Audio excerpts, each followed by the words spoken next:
vijana wa AFC Leopards kutupatia Krismasi ya mapema hapo wiki iliyopita kwa kuweza kuinyuka Gor Mahia bao 1-0 na kuweza kujizolea pointi 3 za muhimu. Ilikuwa ni zamu yao leo kuingia ugani Kasarani dhidi ya Kenya Police. Kumbuka matumaini ya AFC Leopards ya kuweza kuchupa kwenye jadwali la ligi kuu na kuchukua nafasi ya kwanza pale juu yalizamishwa baada ya kutoka sare 0-0 na Kenya Police. Kumbuka tu ni ligi yetu ya humu nchini na AFC Leopards ni mojawapo ya timu ambazo zinapigiwa upato wa kuweza kunyakua ligi mwaka huu.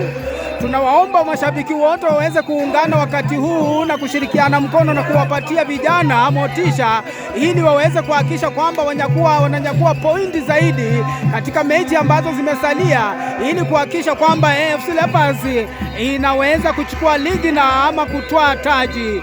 Asanteni sana na Mungu aibariki Ingwe. Mungu abariki AFC Leopards, Mungu abariki ligi yetu. Asanteni.